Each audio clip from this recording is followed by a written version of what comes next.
আজকে আমরা ফজরের নামাজ পড়ে বের হয়ে যাই কিছুক্ষণ ঘোরার জন্য। রোজার দিন আর আমরা কিন্তু রোজা রেখে বের হয়ে গেছি ঘোরার জন্য। আর এই সময় মানুষ ঘুমাইতেছে আর আমরা যাওয়ার জন্য যেই রাস্তাতে ঢুকেছি সেই রাস্তাটা তো দেখতেই পাচ্ছেন একেবারে বাজে। আর এই বাজে রাস্তা দিয়ে যেতে যেতে আমরা পেয়ে যাই একটা প্রাচীনকালের ঐতিহ্য, যেটা দিয়ে আগেকার সময় ধান ভাঙানো হতো।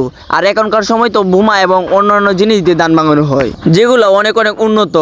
বিগ ফ্যান খাটি ব্লগারের সাথে দেখা হলো ভাই, বিগ ফ্যান এ জিহাদ খান আপনি তো দেখি অনেকেই চিনেন। A C 17 pro max, oh my good. তারপর আমরা হাসতে হাসতে বাসতে চলে আসলাম জঙ্গলের মধ্যে। আর জঙ্গলের মধ্যে কিছুক্ষণ ঘোরার পরে আমরা বাড়িতে যাওয়ার জন্য রওনা হয়ে যাই।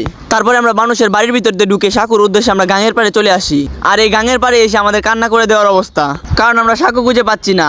এখানে সাকু ছিল ঠিক আছে, কিন্তু এখন উঠিয়ে নেওয়া হয়েছে। কিভাবে পার হওয়া যায় এটা নিয়ে আলোচনা করতে করতে দেখি ছোট ভাই আরে পার হয়ে গিয়েছে।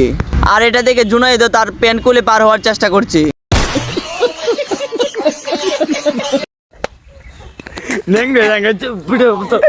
তারপরে জুনাইদ উলঙ্গ পার হবে, এটার কথা চিন্তা করে আমি আমার চাদর দিয়ে দিলাম। আর ওইদিকে তাকিয়ে দেখি ছোট ভাই আরিফ ছোট ভাই সিয়ামকে নিয়ে পার হয়ে গেল।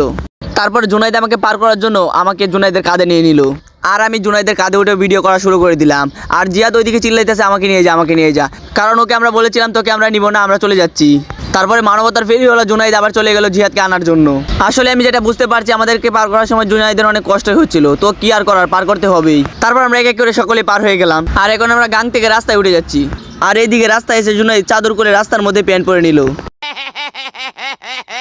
আমরা তিনজন হেঁটে যাচ্ছি, জুনাইদ আর আরিফ অটো দিয়ে আগে চলে গিয়েছিল। তারপর জিহাদও টাটা জানিয়ে বিদায় নিল। তারপর সিয়ামও চলে গেল আর আমিও চলে যাচ্ছি। দেখা হবে নতুন ভিডিওতে।